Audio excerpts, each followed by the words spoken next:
أعوذ بالله من الشيطان الرجيم بسم الله الرحمن الرحيم والذين كذبوا بآياتنا سنستدرجهم من حيث لا يعلمون وأملي لهم إن كيدي متين أولم يتفكروا ما بصاحبهم من جنة إن هو إلا نذير مبين اولم ينظروا في ملكوت السماوات والارض وما خلق الله من شيء وان عسى ان يكون قد اقترب اجلهم فبأي حديث بعده يؤمنون من يضلل الله فلا هادي له ويذرهم في طغيانهم يعمهون۔ یہ سورہ اعراف کی آیت نمبر 182 سے یہ مضمون آگے بڑھ رہا ہے اور انتہا تک انشاءاللہ جائے گا۔ یہاں پر سورہ اعراف ختم ہو جائے گی۔ اللہ رب العزت نے ارشاد فرمایا والذین کذبوا بآیاتنا، اور وہ لوگ جو ہماری آیتوں کو جھٹلاتے ہیں۔ اس سے پہلے جو ذکر ہوا تھا وہ نیک لوگوں کا ہوا تھا، اولیاء کا ذکر ہوا تھا، اور اللہ نے فرمایا کہ وہ نیک لوگ ہیں جو ان آیات کو قبول کرتے ہیں، نبی کی باتوں کو تسلیم کرتے ہیں، اور ہم نے ان کے لیے جنت کے دروازے کھول رکھے ہیں۔ تو پہلے متقین کا تذکرہ ہوا، نیک لوگوں کا تذکرہ ہوا۔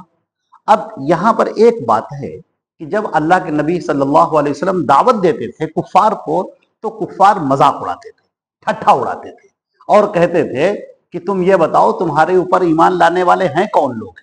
انتہائی غریب، مفلس، لاچار، یہ لوگ تمہارے اوپر ایمان لانے والے ہیں، اور ہم لوگوں کو دیکھو، اللہ نے ہم کو اتنا نوازا ہے، اتنا دیا ہے، مالدار ہیں، ہم طاقتور ہیں، دولت میں بھی آگے ہیں، تو یہ ان بتوں کی پوجا کرنے کی وجہ سے ہے۔ ان اولیاء کی جو سفارش اور شفاعت اور ان کی محبت حاصل ہے، یہ اسی کا نتیجہ ہے کہ آج ہم لوگ اتنے مالدار ہیں۔ تو یہ وہ بات تھی جس بات کا جواب دینا بہت زیادہ ضروری تھا، اس لیے کہ یہ دنیا آزمائش کی دنیا ہے۔ یہ دنیا جو ہے ہمارے آپ کے لیے آزمائش کی دنیا ہے۔ یہاں پر کسی کا جو حال ہے اس حال کو دیکھ کر اندازہ نہیں لگایا جا سکتا کہ کون اللہ کے ہاں مقرب ہے اور کون اللہ کے ہاں مقرب نہیں ہے۔ دولت کا ہونا نہ ہونا یہ کوئی معنی نہیں رکھتا ہے، اصل یہ ہے کہ جو اللہ کے احکام پر عمل کرنے والا ہے۔ اگر دولت مند ہے تو بہت اچھا ہے، اگر غریب ہے تو بھی اچھا ہے، بادشاہ ہے تو بھی اچھا ہے، فقیر ہے تو بھی اچھا ہے، اور اگر اللہ کی باتوں پر عمل کرنے والا نہیں ہے تو اگر غریب ہے تو بھی بیکار ہے، اور بادشاہ ہے تو بھی بیکار ہے، طاقتور ہے تو بھی کوئی فائدہ نہیں، اور انتہائی کمزور اور ناتواں ہے تو بھی کوئی فائدہ نہیں۔ تو اصل ہے اللہ کی بات کا ماننا۔ یہاں پر اللہ رب العزت نے جو بات ارشاد فرمائی ہے، اللہ نے فرمایا والذین کذبوا بآیاتنا، اور وہ لوگ جو ہماری آیتوں کو جھٹلاتے ہیں، کفار ہیں، مشرکین ہیں، منافقین ہیں، آیتوں کا انکار کرنے والے، سنستدرجہم من حیث لا یعلمون، ہم ان کو آہستہ آہستہ آہستہ پکڑ کریں گے اور ایسے کہ انہیں خبر بھی نہیں ہوگی۔ تو لوگ یہ نہ جانیں، یہ آیت بہت ہی ڈرانے والی ہے، بہت چونکانے والی آیت ہے۔ فرمایا آگے وَأُمْلِي لَهُمْ، اور میں ان کو ڈھیل دے رہا ہوں، وَإِنَّ كَيْدِي مَتِينٌ، اور میری جو تدبیر ہے وہ بڑی زبردست ہے۔ تو عام طور سے لوگ یہ سمجھتے ہیں کہ ہم چاہے جو کچھ کریں کوئی پکڑ کرنے والا نہیں ہے۔ اللہ تعالیٰ فرماتا ہے کہ ہم خوب دیکھ رہے ہیں اور آدمی کو چھوٹ دیتے ہیں کہ دیکھیں یہ کب تک بھاگتا ہے، کہاں تک بھاگتا ہے، اور ایک ایسا وقت آتا ہے کہ اچانک اسے پکڑ لیا جاتا ہے، بالکل اچانک پکڑ لیا گیا، اور اب وہ بالکل بے دست و پا ہو کر بالکل لاچار ہو گیا۔ تو کبھی یاد رکھیے، کسی کی دولت کو دیکھ کر، کسی کی شہرت کو دیکھ کر، کسی کے منصب کو دیکھ کر، کسی کی طاقت کو دیکھ کر اس دھوکے میں نہ پڑیے کہ اللہ کی مدد ان کے ساتھ ہے۔ اللہ کی مدد ہے ہمیشہ ہمیشہ اپنے ان بندوں کے لیے جو اللہ کی باتوں کو ماننے والے ہیں۔ کبھی اللہ دنیا میں بدلہ دے دیتا ہے اور آخرت میں بھی دیتا ہے، اور بسا اوقات دنیا میں آزمائشوں سے گزار لیتا ہے تاکہ آخرت میں ان کے لیے بہترین مرتبہ ہو۔ تو دنیا آزمائش کی جگہ ہے۔ کبھی ایسا ہوتا ہے کہ آدمی آپ دیکھتے ہیں بہت بیمار ہے بیچارہ، وہ دعا کر رہا ہے اور شفا نہیں مل رہی، بیمار ہی ہوتے ہی چلا جا رہا ہے۔ کوئی پریشان حال ہے، وہ بیچارہ پریشان حال ہی میں ہے، وہ نماز بھی پڑھ رہا ہے، اللہ سے دعا بھی مانگ رہا ہے، لیکن اس کے حالات نہیں بدلنے ہیں، ہم نہیں جانتے اور اللہ جانتا ہے۔ اللہ رب العزت یہ چاہتا ہے کہ اس بندے کو جب ہم اپنے پاس بلاویں تو اس کے پاس کوئی گناہ نہ ہو. جیسے ہی موت کا فرشتہ اس کے پاس آئے اور دنیا کی زندگی کے خاتمے کا اعلان کرے تو اس کی ساری مصیبت، ساری پریشانیاں سب ختم ہو جائیں اور اب بہترین زندگی خوشحالی کی شروع ہو جائے جس میں کبھی بھی کوئی تکدر نہ ہو.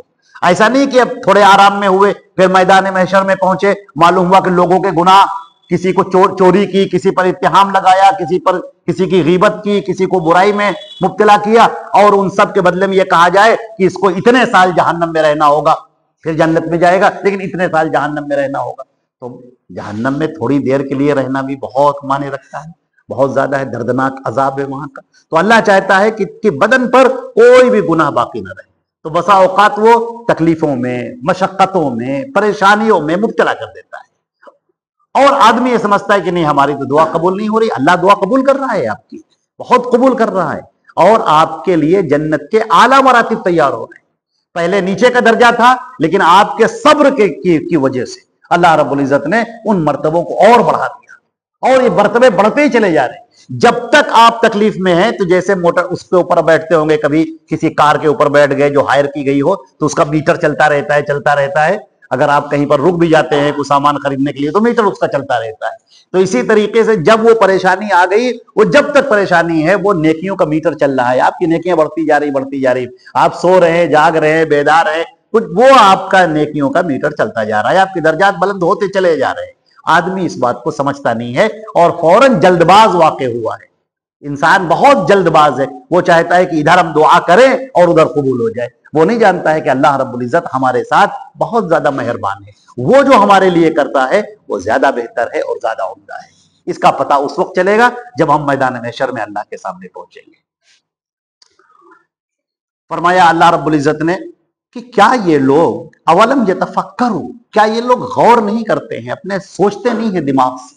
یہ کفار، یہ مشرکین ذرا سوچ کر دیکھیں کہ حضرت محمد مصطفیٰ صلی اللہ علیہ وسلم کی زندگی ہے جو تمہارے درمیان گزری ہے.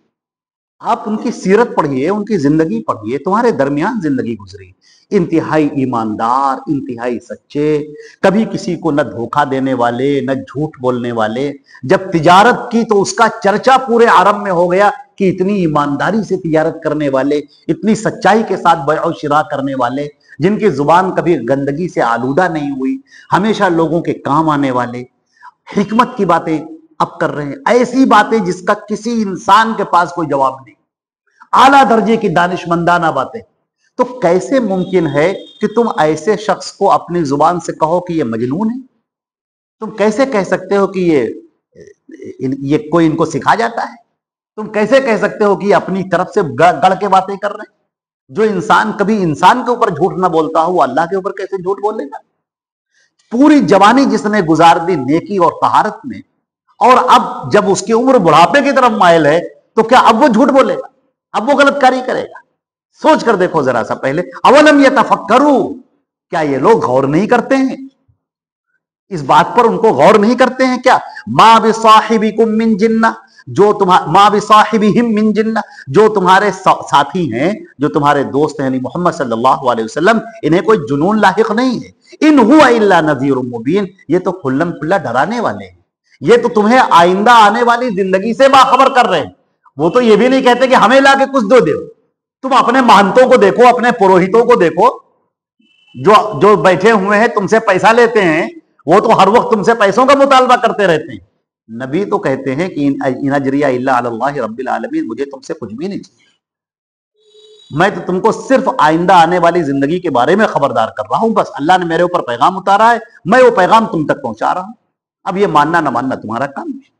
تو بس اتنی بات پر تم نے اتنا الزامات کھڑے کر دیے، اتنے اتہامات کھڑے کر دیے، اتنی مصیبتیں ان کے لیے کھڑی کر رہے ہو. تم غور کر کے دیکھو، اپنے اس نبی کے اوپر غور کر کے دیکھو. تمہارے ساتھی ہیں، تمہارے درمیان انہوں نے پرورش پائی ہے، تمہارے درمیان وہ پروان چڑھے ہیں، تمہارے ہی بیچ میں رہے ہیں. ان کی زندگی پر غور کر کے دیکھو. فرمایا اولم ينظروا فی ملکوت السماوات والارض وما خلق اللہ من شیء، اور کیا یہ لوگ غور نہیں کرتے ہیں آسمان اور زمین کی وسیع سلطنت میں؟ یہ آسمانوں کو دیکھو، یہ زمین کو دیکھو، اتنی وسیع سلطنت، کیا اس پر یہ غور نہیں کرتے ہیں؟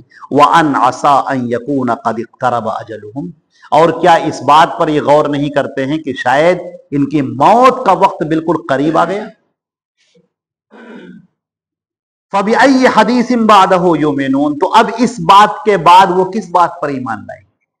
یہ تو اللہ کا آخری پیغام آ چکا، اور اللہ نے اپنا آخری پیغام نازل کر دیا۔ اب اگر کوئی اس پر بھی ایمان نہیں لائے گا تو پھر کس پر ایمان لائے گا؟ تم کس کے منتظر ہو؟ یہودی آج بھی انتظار کر رہے ہیں مسیحا کا، اور عیسائی آج بھی انتظار کر رہے ہیں آخری پیغمبر کا۔ اسی طریقے سے جو سکھ حضرات ہیں وہ بھی آخری جو ہے دودھ کا انتظار کر رہے ہیں۔ گرو نانک نے جب جاتے وقت کہا تھا، نندا میں نہ پہلا رشی ہوں نہ آخری رشی ہوں، اپنے وقت پر ایک اور رشی آئے گا جو سارے اس پورے سنسار کو جو ہے وہ پرکاش سے بھر دے گا۔ تو آج بھی انتظار کر رہے ہیں۔ اللہ تعالیٰ فرماتا ہے کہ ہم نے آخری پیغمبر بھیج دیا، اب کس کا انتظار کر رہے ہو؟ اب کسی کا بھی انتظار بے معنی ہے، کوئی معنی نہیں رکھتا ہے۔ آخری پیغمبر بھی آ چکا، آخری پیغام بھی اتر چکا، اب اس دنیا کے فنا ہونے کا وقت آ گیا، اب یہ دنیا ختم ہو جائے گی، لہٰذا تم جلدی سے ہوش کے ناخن لو اور اپنے آپ پر غور کرو، سوچو، اللہ کے نبی کی باتوں کو سوچو، اس کلام کو سوچو۔ یہ کلام کوئی انسان کا بنایا ہوا کلام نہیں، کوئی ایسا کلام بنا نہیں سکتا۔ آج سے 1446 سال پہلے جو آیات نازل ہوئی، جو چیزیں نازل ہوئیں، آج کوئی ایک بات اس کی غلط نہیں۔ دنیا کہاں سے کہاں پہنچ گئی، علم کہاں سے کہاں پہنچ گیا، تحقیقات کے کتنے روزن کھل گئے، کتنے باب کھل گئے، کتنے افق روشن ہو گئے، لیکن قرآن کی جو باتیں تھیں جہاں پر وہ اپنی جگہ پر بالکل ثابت تھی، کوئی ایک بات بھی غلط ثابت نہ ہو سکے۔ اور یہ تو پورا ایک چیپٹر ہے، پورا ایک باب ہے، اس کے اوپر لوگ غور کریں۔ جس وقت قرآن پاک نے کہا تھا کہ یہ سیارے جو تم آسمانوں میں دیکھ رہے ہو یہ تیر رہے ہیں، سورہ یاسین میں کہا ہے وَكُلٌّ فِي فَلَكٍ يَسْبَحُونَ، ہر ایک تیر رہے ہیں، چکر لگا رہے ہیں۔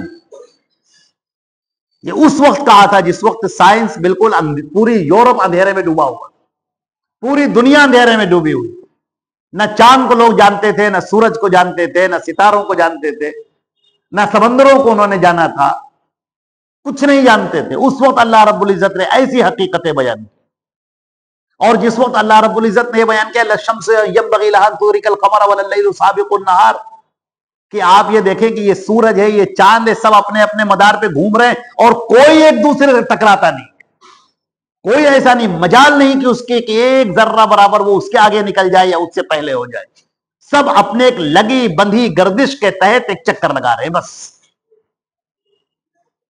لاکھوں سالوں سے نظام چل رہا ہے، کروڑوں سال اس کے اوپر بیت گئے اور اس نظام میں ذرہ برابر کوئی فرق نہیں آیا ہے۔ کون ہے یہ کرنے والا؟ یہ اللہ کے علاوہ کون ہے؟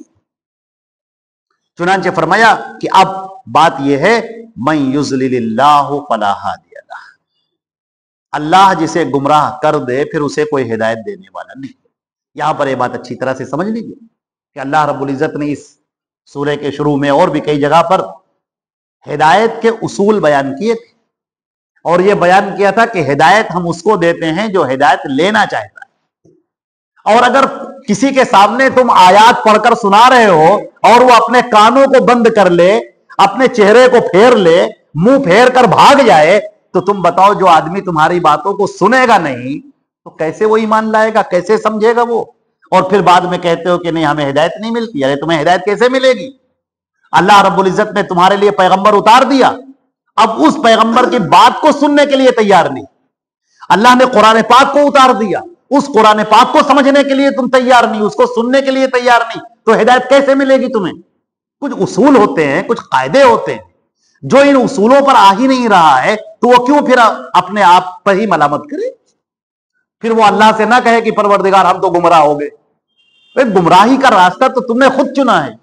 اللہ رب العزت نے تو پیغمبر بھیج دیا، اور پیغمبر تمہیں صبح و شام پکارتے ہیں، اپنی جانب بلاتے ہیں کہ ایمان لاؤ، اور تم ان کی باتوں کو سننے کے لیے تیار نہیں۔ قرآن پاک میں یستغشون ثیابہ، وہ اپنے اوپر کپڑے ڈال لیتے ہیں، اپنے چہرے کو پھیر لیتے ہیں، اپنے کانوں میں انگلی ڈال لیتے ہیں اور کہتے ہیں کہ ہم کو تمہاری بات ہی نہیں سننا۔ اور کہیں پر کہتے ہیں کہ جو ہے وَالْغَوْا فِيهِ لَعَلَّكُمْ تَغْلِبُونَ، جب یہ قرآن پڑھا جائے تو خوب شور مچاؤ، خوب چلاؤ، چیخو، تالیاں پیٹو تاکہ تم لوگ غالب رہو اور ان کی باتیں سن نہ سکو. تو پھر تمہیں ہدایت کیسے ملے گی؟ جب تم بات کو سننا ہی نہیں چاہتے ہو تو ہدایت کیسے ملے گی؟ اور یاد رکھو کہ اللہ نے اگر ضلالت کا فیصلہ کر لیا تمہارے لیے تو پھر تمہیں کوئی ہدایت دینے والا نہیں ہے، کوئی ہدایت نہیں دے سکتا. وَيَذَرُهُمْ فِي طُغْيَانِهِمْ يَعْمَهُونَ، اور جب چھوڑ دو انہیں کی سرکشی میں ایسے ہی بھٹکتے پھرے. يَسْأَلُونَكَ عَنِ السَّاعَةِ أَيَّانَ مُرْسَاهَا، کفار تم سے بار بار سوال کرتے ہیں، بار بار پوچھتے ہیں قیامت کب آئے گی. کچھ لوگ ہنسی اڑانے کے لیے، مذاق اڑانے کے لیے وہ کہتے ہیں کوئی قیامت نہیں آئے گی، کچھ نہیں ہے، کوئی قیامت کا دن نہیں ہے، کوئی قیامت نہیں آئے گی. اور پھر نبی کریم صلی اللہ علیہ وسلم سے بار بار کہتے ہیں بتاؤ قیامت کب آئے گی، بتاؤ وقت، بتاؤ ہمیں ٹائم، بتاؤ کب آئے گی، سن بتاؤ ہمیں، تاریخ بتاؤ کب آئے گی. بار بار یہ سوال کر رہے ہیں، بار بار یہ سوال کر رہے ہیں. اللہ اکبر. فرمایا کہ یہ انسان، کیا انسان نے اپنے آپ کو دیکھا نہیں کہ ہم نے اسے ایک حقیر پانی کے قطرے سے پیدا کیا؟ فَإِذَا هُوَ خَصِيمٌ مُّبِينٌ وَضَرَبَ لَنَا مَثَلًا وَنَسِيَ خَلْقَهُ قَالَ مَن يُحْيِي الْعِظَامَ وَهِيَ رَمِيمٌ قُلْ يُحْيِيهَا الَّذِي أَنشَأَهَا أَوَّلَ مَرَّةٍ وَهُوَ بِكُلِّ خَلْقٍ عَلِيمٌ. ایک پانی کے قطرے سے پیدا ہوا انسان، جب ہم نے اسے طاقت دے دی، بولنے کی قوت دے دی، بدن کے اندر طاقت دے دی، اب وہ کھڑا ہو کر ہم ہی سے گفتگو کر رہا ہے، ہم ہی سے بحث کر رہا ہے، ہمارے بارے میں جھگڑے کر رہا ہے، اور کہتا ہے کہ کون پیدا کرے گا مجھے، دوبارہ کون زندہ کرے گا مجھے.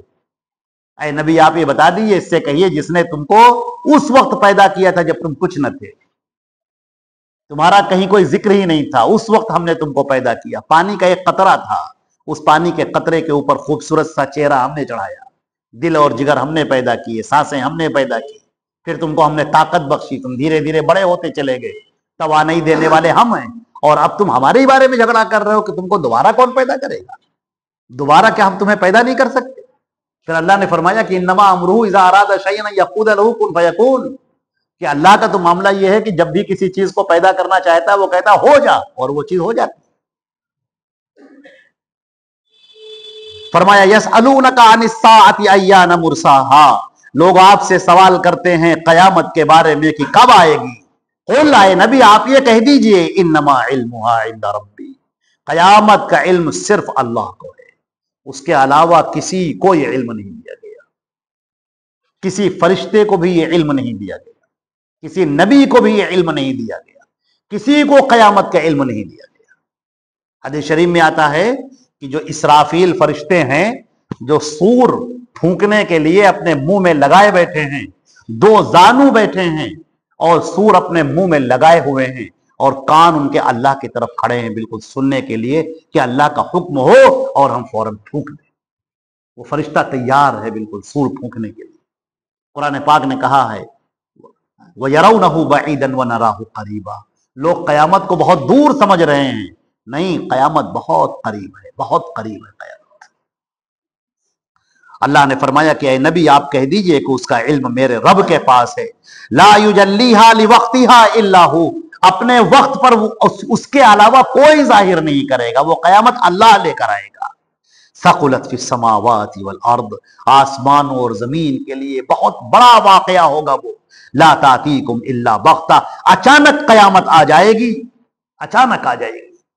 حدیث شریف میں فرمایا گیا، اللہ کے نبی صلی اللہ علیہ وسلم نے فرمایا کہ ایک اپنی دیوار کو لیپنے والا پوری دیوار لیپ بھی نہیں پائے گا، قیامت آ جائے گی. ایک دودھ دہنے والا جو گائے سے دودھ دو رہا ہوگا وہ ابھی دودھ کو دو کر ابھی وہ پی بھی نہیں پائے گا کہ قیامت آ جائے گی.